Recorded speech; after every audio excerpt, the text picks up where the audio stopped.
死了那么多的人，得烧些钱送下去。给杨楚豪也烧一些，他可是你的朋友。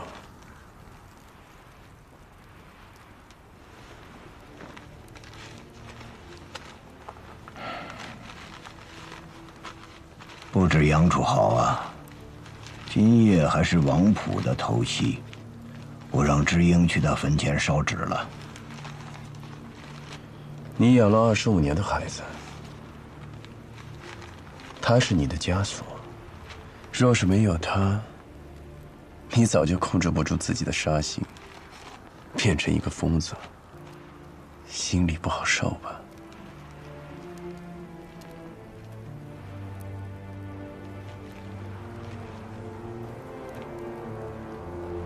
百万的死，你应该很难过吧？唯一活下来的家人，藏起来守着，最后被乱刀捅死。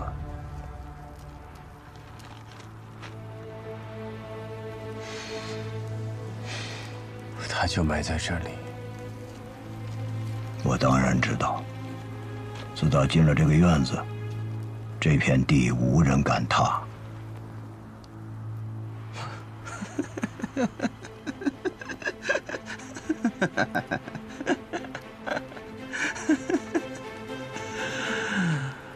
你可真是好心啊！他周岁的时候，护身符是我刻的，我自然心疼他，但也得杀他。杀他，摧毁你，我才能赢。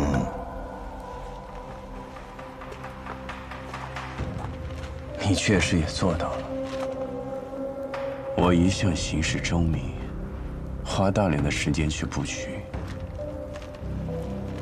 思考每一个细节，可到最后，棋差一招，我最后的亲人都死了，他死了，我才变成疯子的。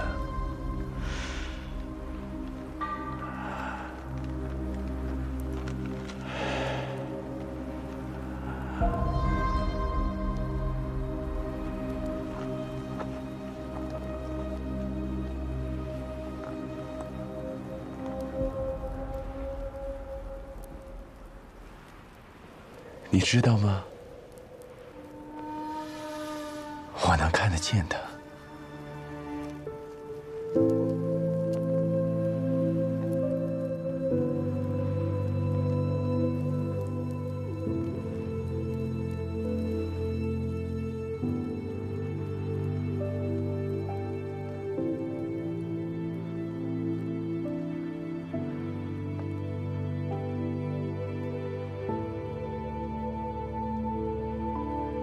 起初我只是偶尔能看到他，慢慢的，他出现的时间多了。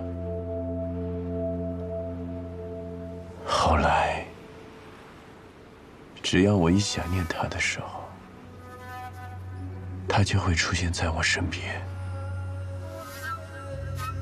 白头。啊。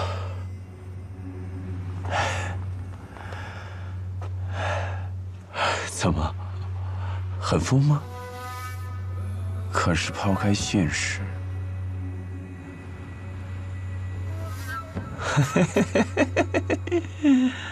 疯狂的想象，能把死去的人带回到自己的身边，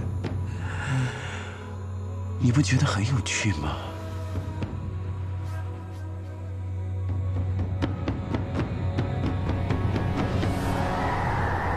你看不见王普吗？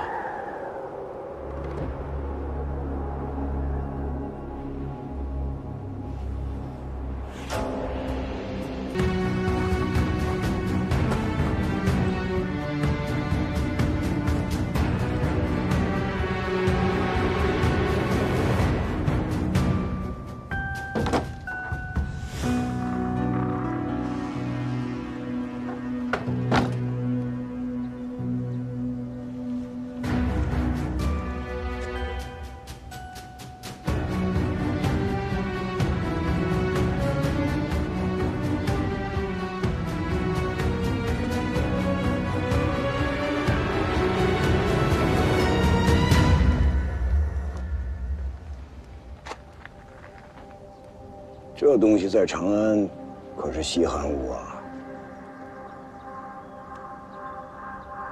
来一根。好啊。哎呀，这个尾巴的地方是很苦的。这东西啊，不能多嚼，要不然就只剩下苦了。我当然知道。25年前，我潜入铁墨做斥候，兜里没几个钱，铁墨冷啊，驱寒解乏就靠嚼这个，比喂马的草料还便宜。可如今涨价了，这一小款得2两银子。你请动的铁墨大军和白文虎对峙，两边的马鼻子都快碰到一起了。碍于局势，往返的商人少了，这货源不稳定，价格嘛，自然也是水涨船高了。昨晚你演了一出大戏，不是说服了吴隐冲吗？精明的货商们很快就会发现，铁墨人不会南下，到时候价格自然就下来了。这盘大局如今被搅乱了，我看你倒是挺淡定的呀。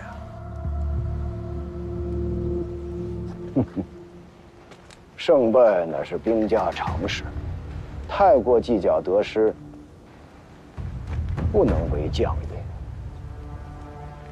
说起来，你的得失心很重啊，埋了魏千庭，送了普逆川去死，又亲手杀死了刘思言，青衣销声匿迹了，王普也被你算计死了。我身边还剩下个知英，你也要杀吗？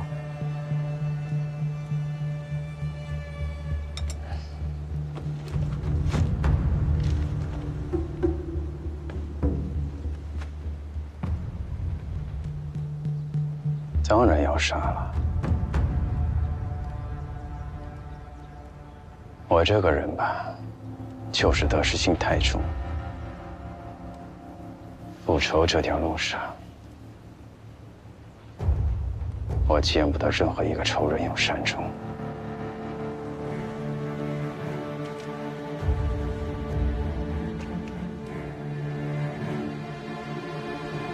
可别忘了，还有你。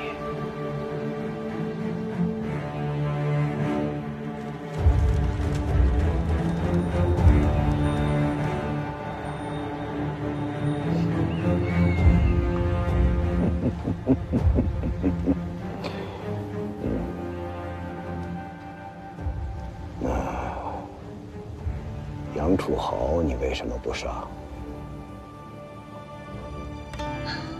他袖手旁观，罪不至死，我行事还是有分寸的。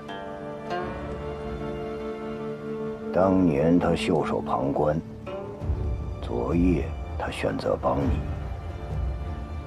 我也是有底线的。他不能有善终。可惜你找不到他。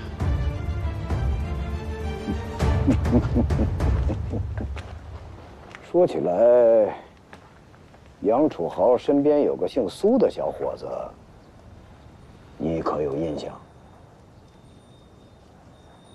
一面之缘，我查过他，他不是虎贲。杨楚豪整盘生意里只有他自己是虎贲，那孩子确实不是。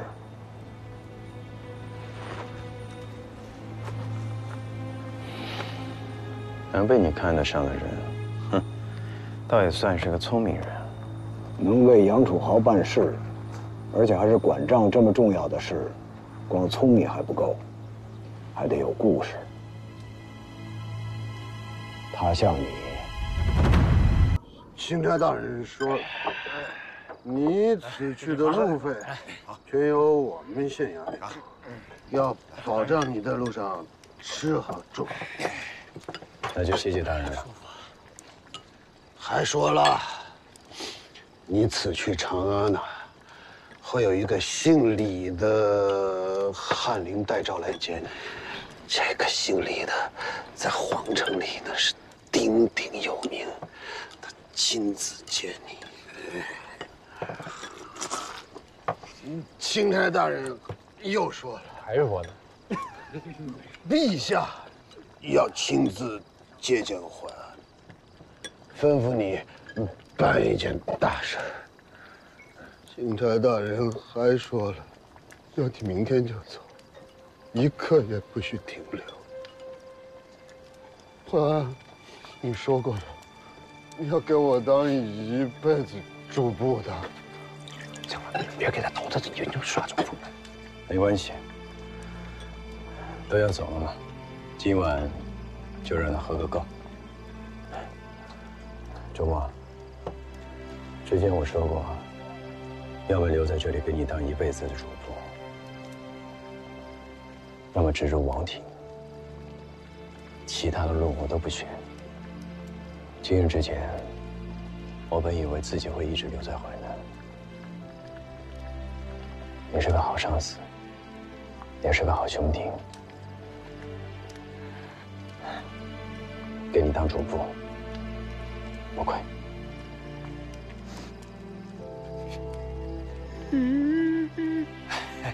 大人，哭什么呀？这多掏心掏肺呀！我兄弟重情重义，本县哭一下怎么了？哥哥相信，你会早日办好陛下的事，对吧？你我兄弟会早日相聚，对吧？没错。但是未来相聚，也并不一定要回到此处。啊？这是临别赠礼，也并不知道你未来仕途是否会平顺。若是有一天你官做不成了，就将这封信打开，将来相聚也是容易事。好。咱们敬还一杯啊！好，祝还一飞冲天。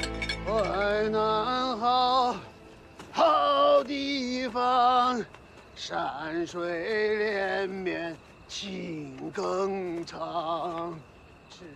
你17岁，一个人背了个破包袱啊，跟个流浪汉似的跑到我们这穷乡僻壤的淮南来，当了7年主簿，帮过4任县令。每个人走的时候都想带你走，你都不愿意。兄弟们知道，你并非是池中之物。大家待你好呢，也不是盼着你哪天飞黄腾达了能帮衬我们，那是真心待你好。但是你这个小子，你跟我们有距离。是啊，可我本就是这么个人嘛。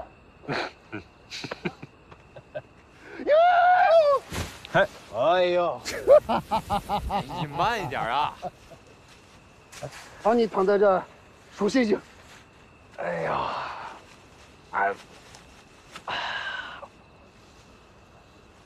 星星啊，星星，你干嘛那么远？跟长安一样远。你差不多得了。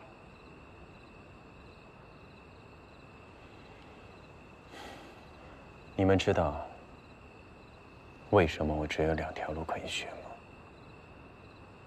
为什么？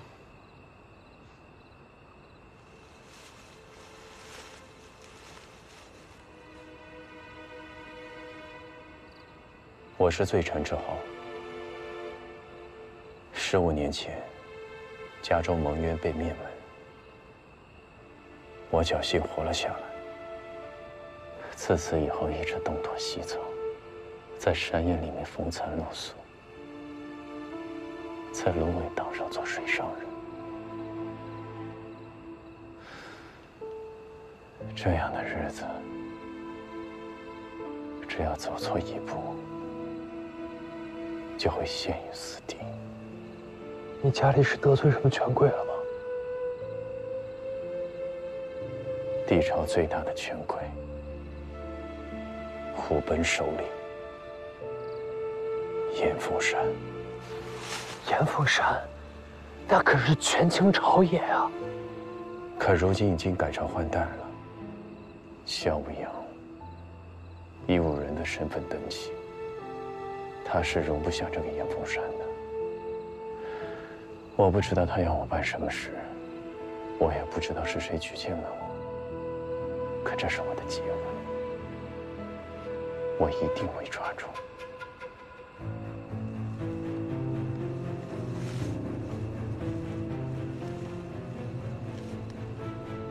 爸，你是想去平反冤情吗？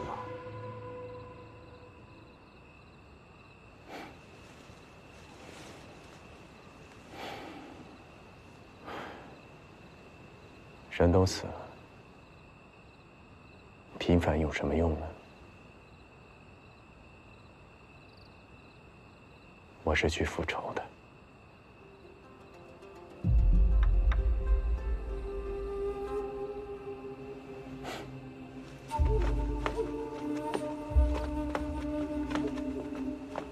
行了，快回去好好休息吧，咱就睡2、3个时辰，明天早上城门口送你啊。好，你们也快回去吧。好。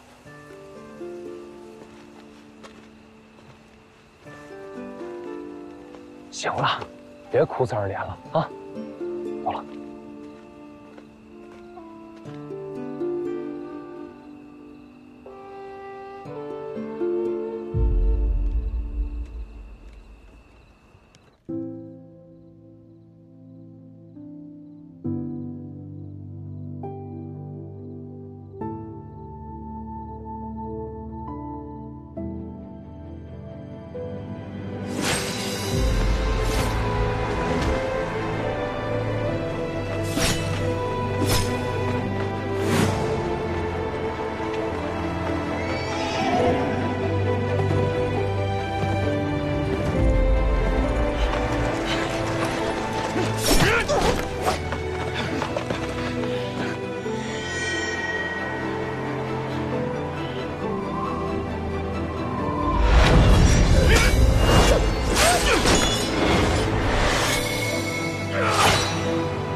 挪动屋。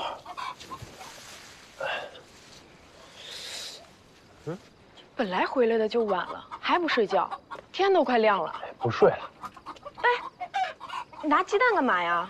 淮安明天进京，我想着给他拿点鸡蛋。这样，你把鸡蛋拿去煮了，明天让他带着路上吃。上京路上这么远，鸡蛋煮好没几天就坏了。那怎么办？你就给他拿生鸡蛋，等他想吃的时候啊，点个篝火，烧点热水，一煮就行了。说的在理，不愧是娘子。一边去！怎么了？这你就不懂了吧？这鸡这会儿就要下蛋了，多带几个给淮安。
怎么，舍不得我走？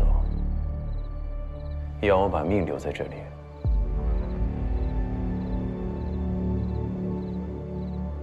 进去。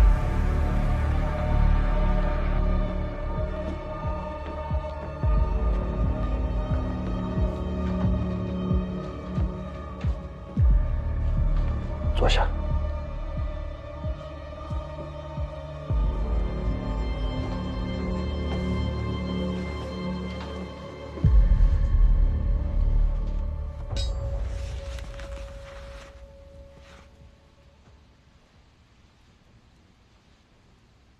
看过了。淮南信息闭塞，我是靠过期的底报推断出长安的变化。可你早就知道了，周末这个名字是假的吧？我是个虎贲，我没骗你，我也没骗浩然他们。平时展现在你们面前的，也是我的真性情。只是我在认识你们之前就是虎贲了。我的命是严凤山将军救的，我曾经在他面前发过誓要效忠他。你那会儿讲你的身世的时候，我真的惊呆了。没想到我的兄弟竟然是刘子温的后人，这是老天在捉弄我吗？欢，虽然我是个虎贲，可至今为止我还没杀过任何一个人。想不到今天第一天开张就要杀自己的兄弟，贼老天！藏在地朝官场里的暗卫，应该有很多吧？很多，他们就像一张无形的大网，罩在整个地朝的上空，你是斗不过他们的。确实是上天捉弄。本以为要在这里当一辈子的主簿，却没想到，还是算了吧。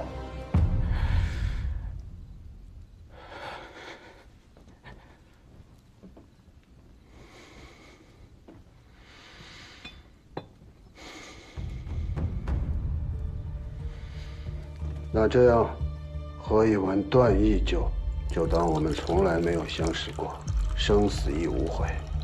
一杯生，一杯死。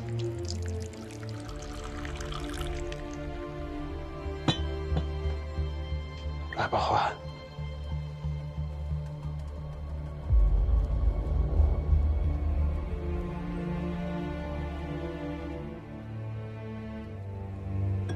生，给你。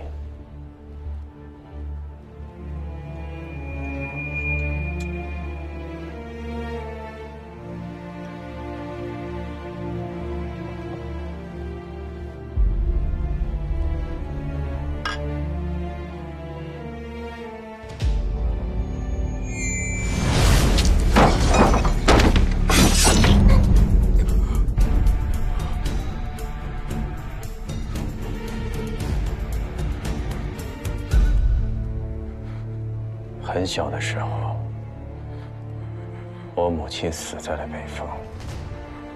10岁那年，我父亲也死了。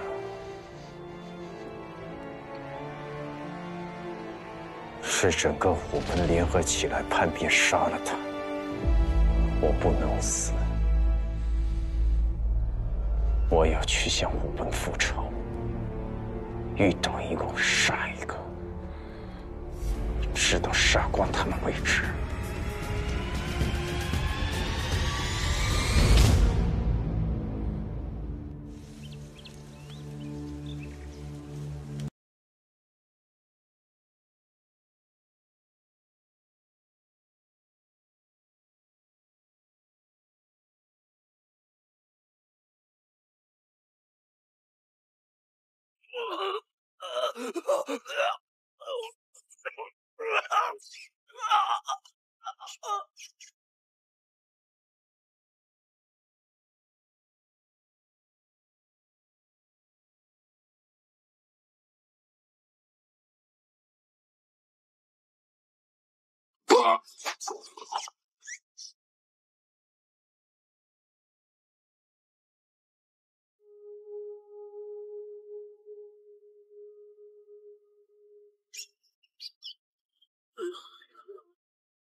登峰而造即为治，止于无欲而明明德，因明而正，因正而感，正大而光明。我找寻了烈火，燃尽誓不舍，无心般大河。一样出世，做万物，做生就伏太极。是人们天道神像被我记住在身上，就见绵绵造之地。历书上填满了道理，人眼中遮满了目的。造梦颠倒的人幻想过破了魂，他们俯仰在心中，心不起口。念不清坐在元宇宙，观天地众人造着梦，没托你苦还痛不痛？心不言是天说，黄金是黄不舍的，还我无念如何？飞了永驻炉火，融进酒下佛，今日还只是我。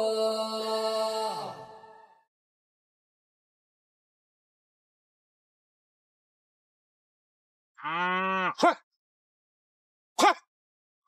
不忘的，你别追了！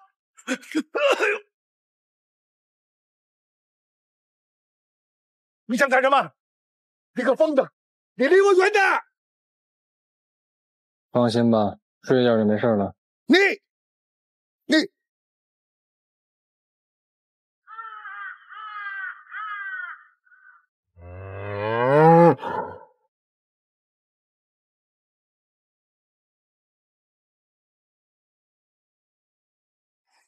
你又是副总了，小点声，当心他盯上你了。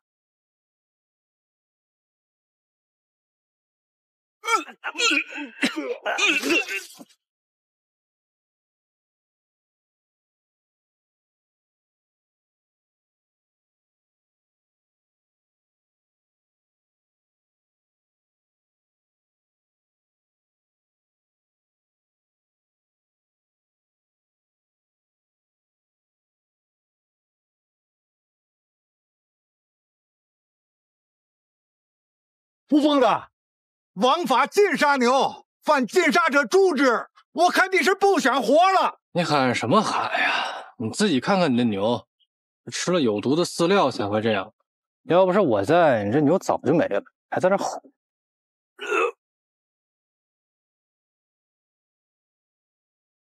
没死啊，没死，就是药力未过，估摸着1个时辰就能醒了。这山上我都转悠这么多圈了，也没见过这么毒的草。这牛今天去哪儿了？就在这附近。哎，对了，我呀每天晚上给它加对料。带我去看看。那咱走了，这牛怎么办？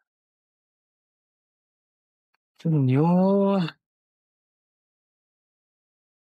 哎，老赵，啊，还在呢，帮忙看一下牛，等牛醒了给张老汉送回去。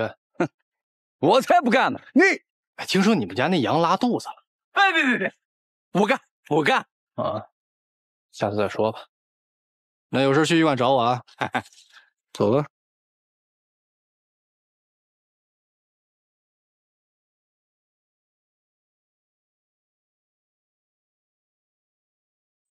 上义难自在，城中寒似汉。宁惹羊与虎，莫招疯子来。若遇不拔毛。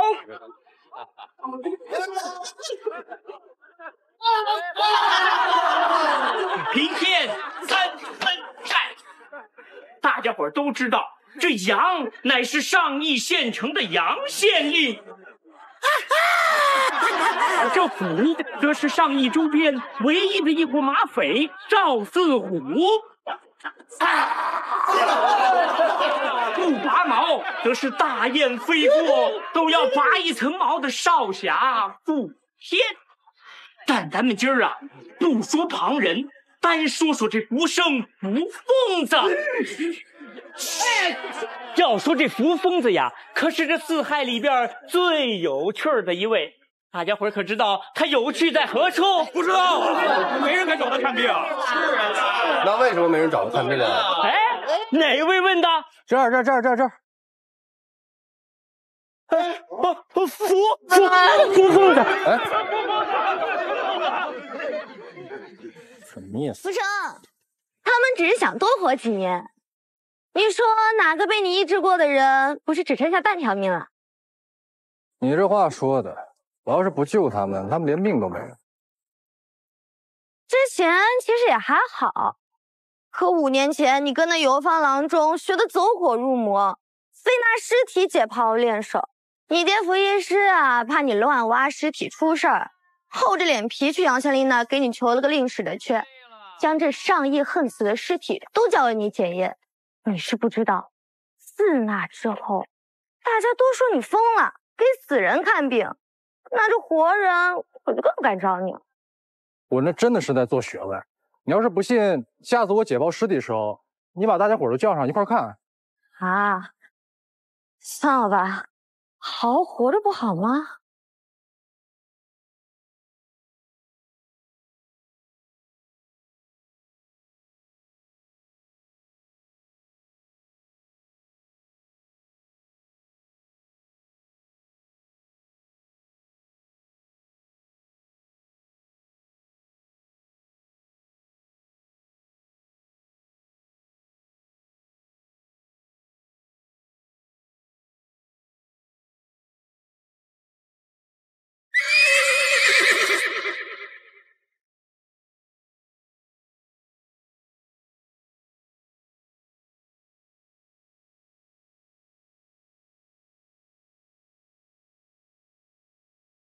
西川城主府，上邑可有个有名的福医师？有的。哎，你脸怎么了？铜镜，看一看。我说我脸怎么这么麻呢？跟你说多少次了，别乱吃东西，就不听劝。天天胡诌什么万物皆可入药，总有一天要死你。会。你就是福医师啊？若您找的是上邑城最有名的福医师，那便是他了。啊，你是找找我的？我不就是福医师吗？哪儿不舒服啊？偏头痛，大多在双侧颞部、头顶以及前额部位。如果剧烈运动或是生气烦躁时会加重。颈部和枕部可有疼痛啊？这个倒是较为少见。这《黄帝内经》有云：诸风有眩，皆属于肝；髓海不足，则头转耳鸣；颈酸有眩，则目无所视。你这病特别好治，不过你要先转过去。转过去？放松啊！哎，福疯子，你干什么呢？这可是西川城的特使大人，若有什么闪失，你有几个脑袋？哎呀，这位军爷稍安勿躁。这特使大人是被我施针之后气血上有同步，所以才晕倒了。睡一觉就没事了。你有这功夫，你把人服从。小心点，小心点，小心点，小心一点，轻点。那我就先走了。哎，你可不能走！若是这位大人醒了，看不见你，那我们可就要麻烦了。我真的有要事在身，他要是醒了要找我的话，你带他去我家里啊。哦，对了，还有你也回去吧啊。啊，可是你爹呢？哦，我爹那个账回头我给你补上，哪次不是我补的？走了。西川是，好像听过。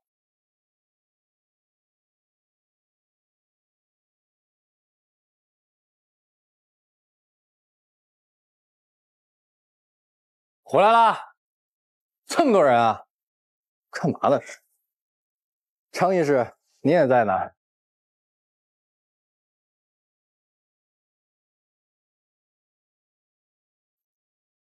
张医师，张医师，张医师，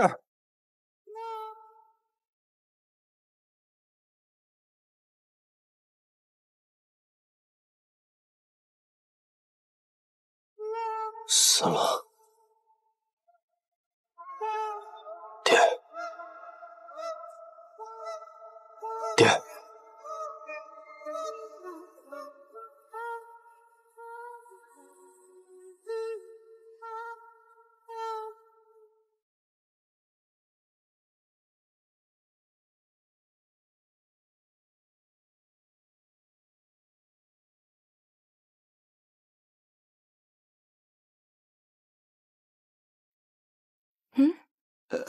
你干嘛？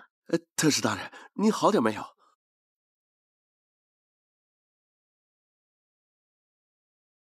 谁说病人是我啊？啊？那个庸医呢？穿过医馆街路口第2家服饰医馆。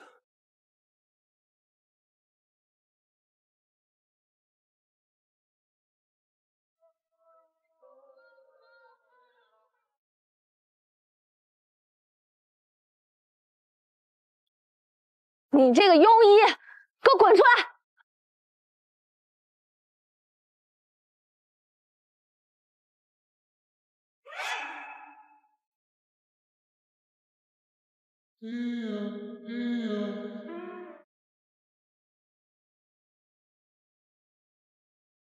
他们这是怎么了？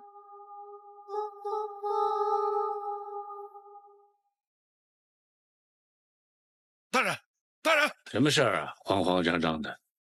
城中出了桩蹊跷案子。什么意思？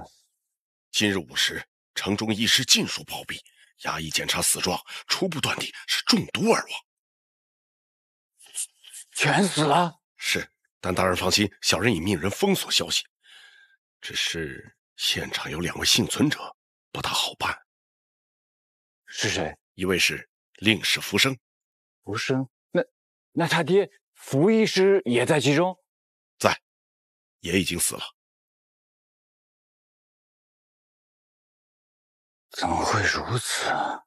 大人，现场的另一个人恐怕更不好办。谁？西川郡主文觉。郡主牵扯其中，一旦处理不当，我这小小的上亿如何承担得起？无论如何，不能让郡主牵扯其中。大人说的是。不如我们当它是一桩仇杀案了结了吧。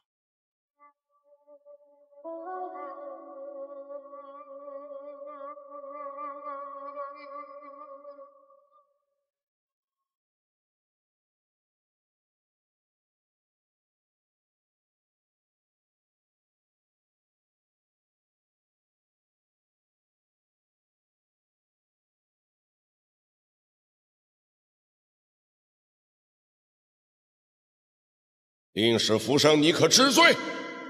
案发之时，你就在现场，是最有时间和机会给众医师下毒的人。我听闻你与众医师之间早有不和，今日他们在医馆议事，却唯独没有叫你，你便怀恨在心，毒杀了众医师，是这样吗？我下毒？你只需告诉我你在不在现场。在啊。你懂毒吗？会用毒吗？这董一自然就懂毒。他承认了。记。哎，好。大人，我觉得您这是一叶障目。就算平日里我与他们不和，但也没有必要因此生恨。更没有必要杀他们，我没这个动机啊。你只要承认与他们有仇便可。大人，死者当中有我父亲，我总不可能杀自己亲爹吧？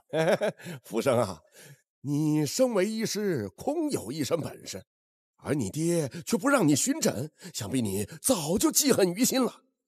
发起疯来杀了亲爹，这有可能吗？来人，给福生签字画押，收押入牢，3日后复审。就结案了？哎，这不签，你们上议就是这么审案的吗？哎，快住手！不得无礼！你是这儿的县令？小人是这儿的师爷。师爷，怪不得。若是一县之父母官如此断案，那这上议的冤案卷宗岂不落得比成本还要高了？大人，你有所不知啊，这福疯子可是本一案唯一的疑犯。等会儿，这不是福医师，他是那个疯医福疯子。你也听过他的名号啊？此人正是福医师的独子福生。就是你这个庸医耽误我找人，受死吧！大人，大人，夫人难产，快不行了！大人，快去找福医师吧，他医术高明，或许还有一些生机。福医师都已经死了。那就去医馆去，张医师、李医师，随便哪个过来试试。他们全都已经死了。要不找个医牛的试试，总比医师2命强啊！兽医怎么医人呢？你找兽医还不如找福疯子呢。对，找福疯子，找福疯子。这怎么回事啊？大人，这特使大人好像跟福生有仇啊！进来就抓着他砍。特使大人，在下姓杨，是上议的县令。少废话，快帮我抓住这个庸医！大人，你看好，我可不是福生。我们就靠边站。老爷，他流了好多血。杨先生，你就在一边看热闹，还不给我拿下！是错了，是他。什么意思啊？敢打我？大人，多有得罪，实在是夫人难产，人命关天。待福生救了夫人之后，要杀要剐，我绝不阻挠。行吧，先让他们把我放开。松开！本使还不屑于趁人之危。福生，快跟我走！谁难产？我夫人。夫人睁眼，夫人再坚持一下。夫人流了好多血，怎么办？夫人是不是快死了？夫人要是救不活，我也活不成。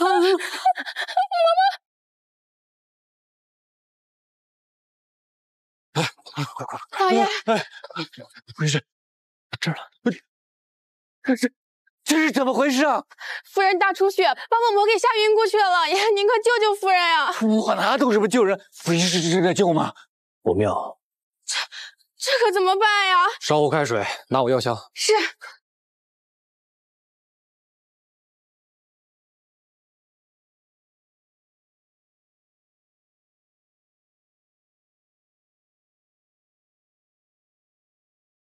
福生，我夫人身体如何？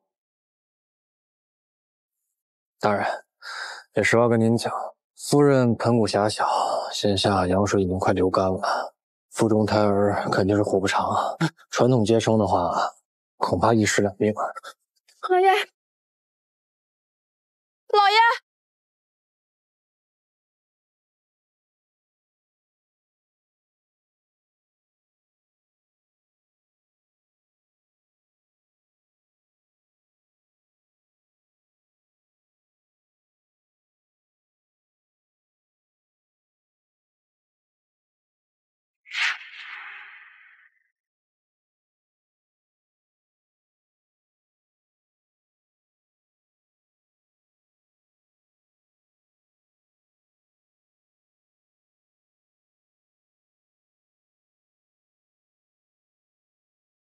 要如何在1炷香之内才能保大又保小？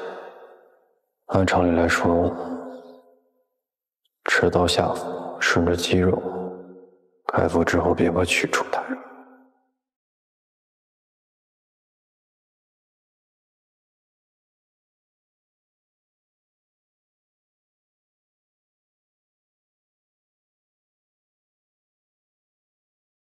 他要是逆位，难怪无法顺产。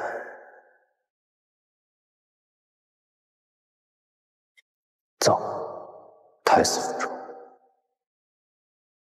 不行，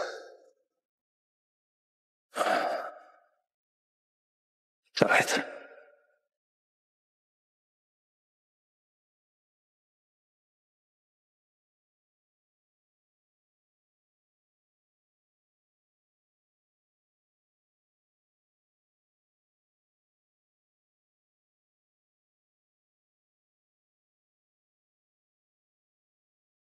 方法是对的，但手法得慢。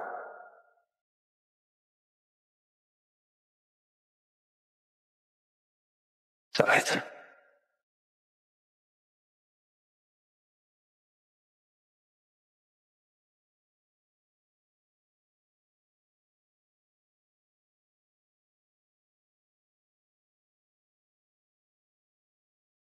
成了。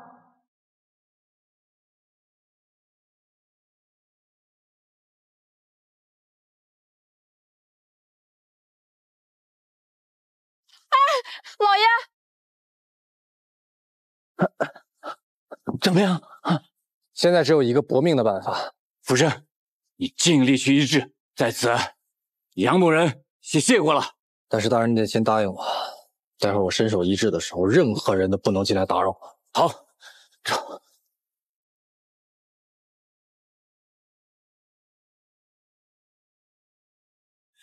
天上归，走地仙，满地黄金铺西川，西川门前是怀砖，卖得洛阳半边天。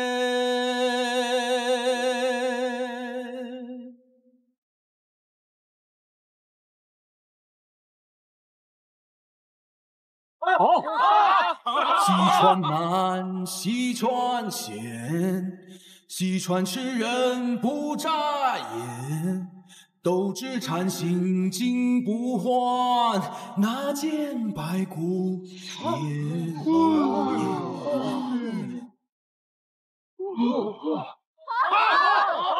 顾爸妈，你少在这唬人！我唬人？听说过禅心经吗？这谁不知道啊？1小厘米就能换10倍黄金，你见过？曾在西川得偿一见。你去过西川？当然。可我怎么听说这西川城啊封锁森严，外人难以进入啊？这是我拿到西川世袭之后写下的心得，而且我这里面还收录了西川城内冀北商会的悬赏令，收各种奇珍异宝。这上面写得很清楚，完成悬赏任务者可获西川世袭，从此飞黄腾达，一辈子衣食无忧。我要！哎，别抢地了！哎，都有。先来！我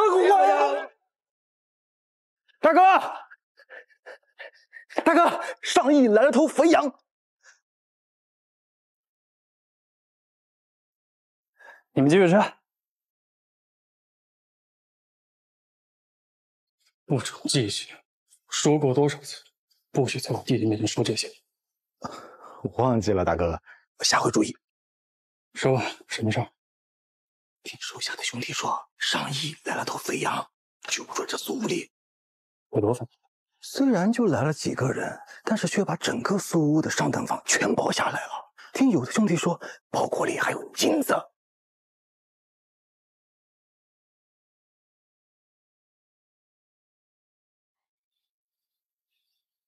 你们跟着我之前，江湖人称什么？关中双雄。狗熊的熊吧？找个东西都找不到。大人，不是我等不尽力，实在是此事太过蹊跷。我们赶过去的时候，那些医师就已经离奇身死了。我们刚得知玉盘就在那些医师手中，这么快就有人先一步动手了。难道还有旁人得到了线索？大人，我发现近日西川发布的悬赏令上，居然也有文雀玉盘的悬赏。会不会有人先我们一步拿到了玉盘，才下此毒手？有这个可能。文雀玉盘至关重要，即便医师死了，我们也要不惜一切代价找到他。大人，现在线索断了，咱们怎么找？老子死了找儿子呀！挨家挨户搜啊！不用麻烦了，这事儿我倒能帮帮忙。阁下可是在找这个？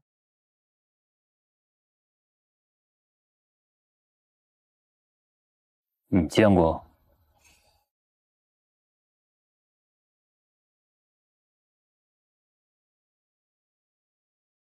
这个是……哎，你别动那个。说吧，在哪儿？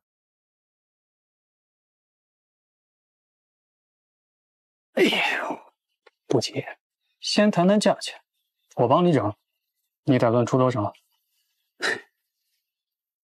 你想要多少？西川的悬赏令，找到玉盘给这个数。我要2倍。我给你3倍。说在哪儿？我不知道。耍我！我只在悬赏令上见过这玉盘的纹样，可没说见过实物。对了，哎，阁下且慢动手。我虽不知道玉盘在哪儿，但只要在上邑，我一定能帮你找到。就凭你？唉，阁下初来此地，怕是没听过我的名头。我顾天乃上邑四海之首，人送外号顾拔毛。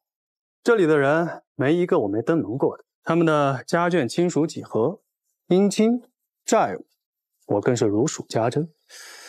可以这么说，在上邑，我若是找不到东西，没第2个人能找到。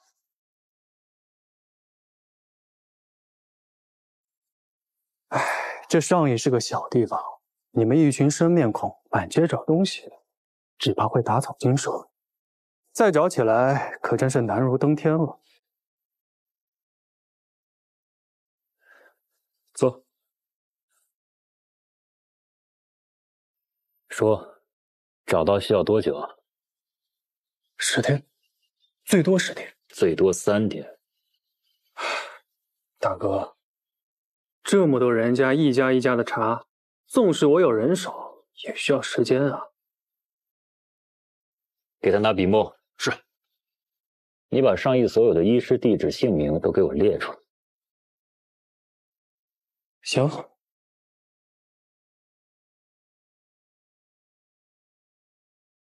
这些就是上邑所有医师家的地址。就这些？嗯。我看不如这样，你我首尾同时查，3天足矣。那行，你从尾查，我从头查，咱俩1人1半。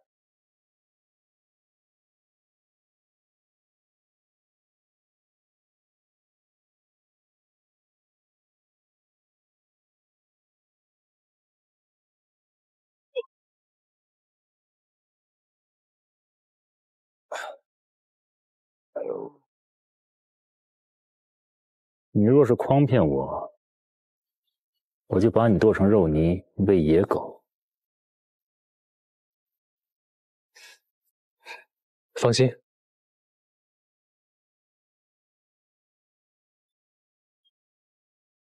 大人，此人可信吗？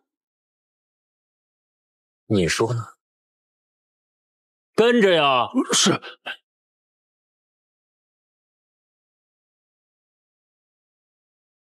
查去。是。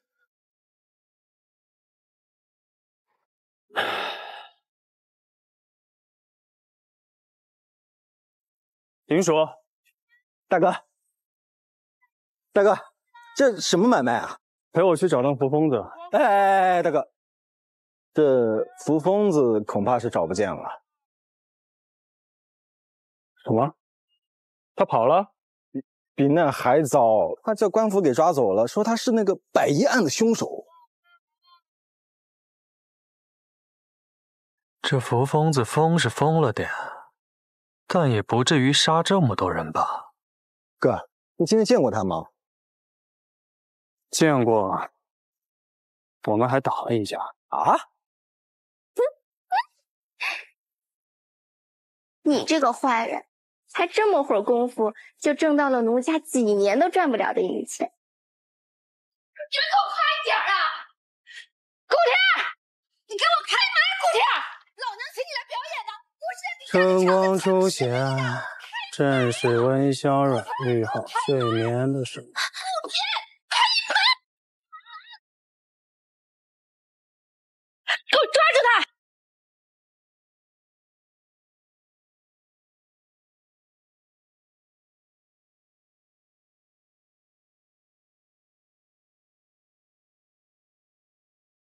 腰部应有扭伤，导致身体失去平衡。看落点应是左侧髋骨先落于麻袋卸力，然后翻滚于地面。哎呀，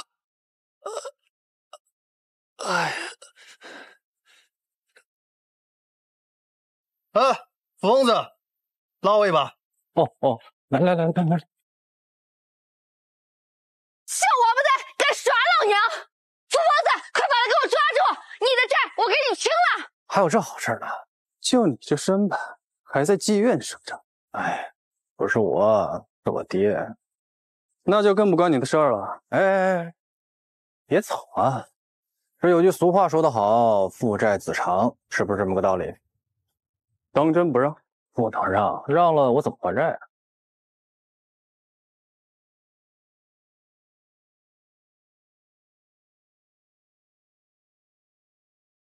百戏啊，百戏即是百计。若是想瞧了我，不要后悔啊！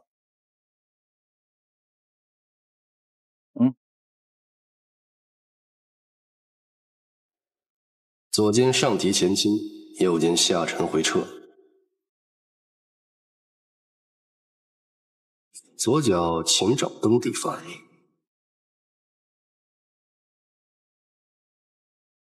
你的招数。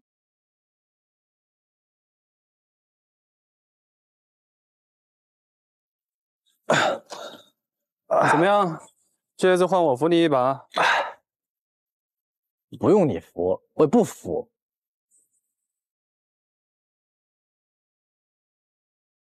疼死我了！哎，这个是……哎，你别动那个。哎，都跟你说了别动。这小子全是空架子，没一点真本事。来，带走。是。你们小心点儿。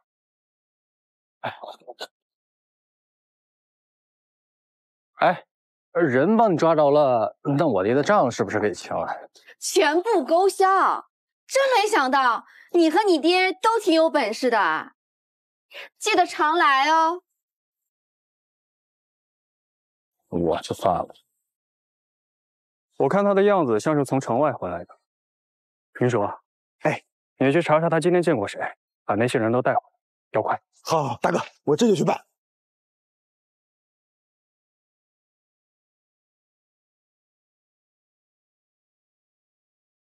县令，怎么样了？还在医治，但是他承诺会保住我孩子性命。你就那么相信那小子的医术？万一他救不活呢？这扶疯子啊，就是看病的手段怪了一些，但是在他手上没有看不好的病人。他这么厉害？他的师傅啊，可是神医华佗的传人呢。福生自然也学了了不起的本事。大人，何事？来了几个人，声称是白案的人证。台下何人？草民顾天，身旁这2位是百医案人证，他们可以证明福生并非下毒之人。起来。如实说来。大人，民女是苏屋的帮厨，福医师昨日在苏屋订了一桌宴席，约好50来，可到了52刻还没见着人，老板娘便遣我去催问。我去的路上正好就遇见了刚从城外采药回来的福生，老板娘让我问问你爹还用不用饭了。他订宴席为什么不告诉我呀？现在整个上医的医师应该都在你家，好像是研究什么药材吧。哦，我说他怎么把我吃出来呢？那我更得快点回去。等等我！民女便与福生一道去往医馆的方向。正好就碰到了这位大人。你就是福医师啊？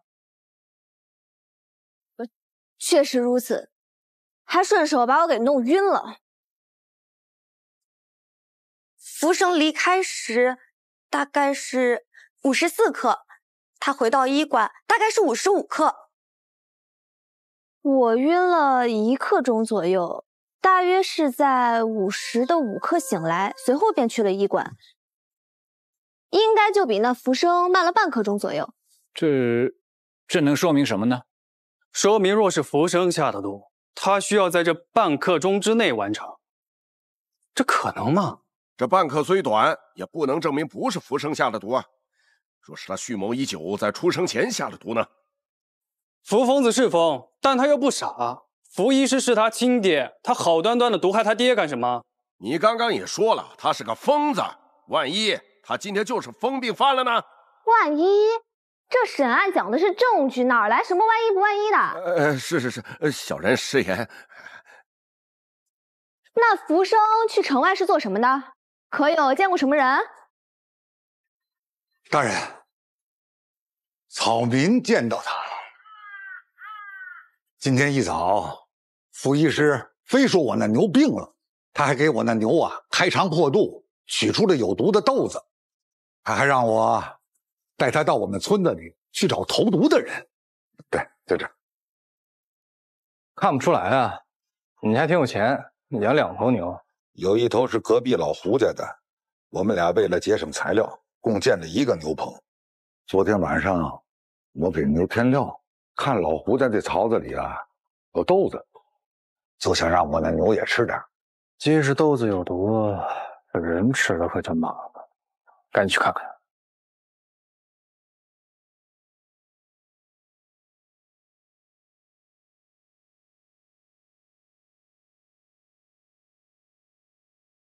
吉时已到，下葬吧。且慢！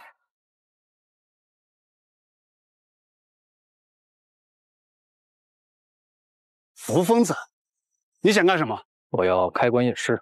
各位村民啊，这福疯子啊，还担着县衙令史的职务，这验尸啊，本来就是他的本职。我啊，作为一村的里正，也不想看着村民死的是不明不白啊。这既然如此，开棺。诸位请看啊，眼睛发黄，面部青紫，且带有浮肿，而且我断定这腹中还有残毒，拿银针一试便知。真的有，变黑了，真正要了他性命的是草屋。这人命关天的案子，他就给破了，太神了！这疯子既能医病又能断案，倒是有点本事啊。是啊，他是何时离开这村子的？应该是4正。倒是跟遇到小厨娘的时间基本吻合。若真是如你所言，他在城外待了这么久，又毫无急迫感，说明这回城的时间对他来讲并不重要。若他真是要下毒的话，必定会赶在午时众医师吃饭之前回来。所以说，这时间对不上啊。师爷，我听起来也觉得福生应是无罪的呀。哎呀，大人，若不把福生认定为凶手，郡主卷入此事之中，将是更大的麻烦。大人，此案疑点重重，浮生断无时间作案，你们抓错人了。谁告诉你我抓了浮生的？况且仅凭这2人之言，也不能证明浮生一定是无罪的呀。有没有人快帮忙啊？出了何事？我先要一个胆大心细手不抖的人快帮我。我去。哎，大人不可，不吉利呀。那我去。不行，你是男子，如何进得了产房？我来帮你。听说你医术神通，我也想见识见识。我怕血吧？不怕。那就走。情况紧急，我只说一次。待会儿我会从这个位置下刀，待我把肚子划开之后，你帮我撑着2片皮肉，我把孩子一取出来，立刻把脐带剪断，然后把婴儿取走，听懂了吗？不怕。怕的人应该是你吧？你最好别出什么错，否则杨县令会找你拼命哦。人命关天，先救人。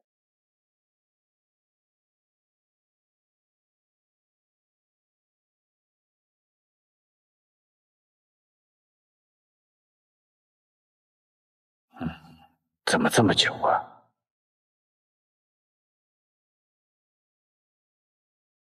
怎么样了？让您久等了。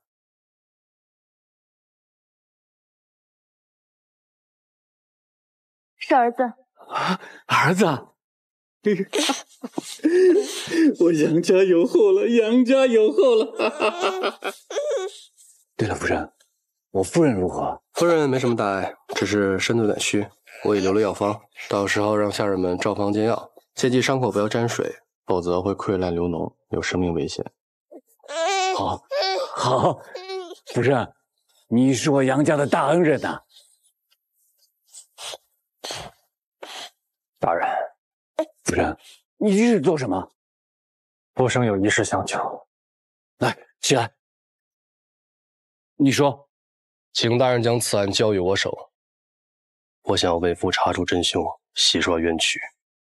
福生，你刚刚明明已经认罪，衙役何在？在。押福生签字画押。且慢，此案疑点众多，怎可如此草率结案？大人，让浮生查案，怕是不合规矩啊。大人，师爷抓我有3个缘由，但浮生想查案，更有3条理由。福生，我那3个缘由条条在理，可没有瞎说吧？师爷，我这3个理由更是字字肺腑。哎，你有什么？我本是本县令史，查验尸体本就是我职责所在。其2，死者是我父亲，出于孝义，我也该查出真凶，为父报仇。至于这其3，也是最重要的一点。我是本案嫌犯，我相信没有人比我更急切的想要查明真相，自证清白。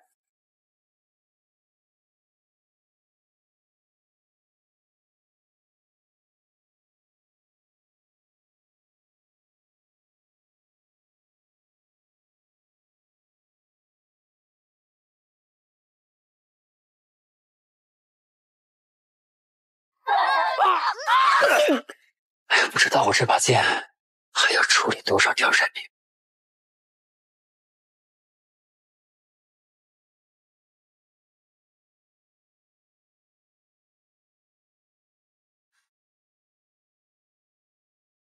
找到每一份努力背后的荣耀，紧闭着心愿，破云霄。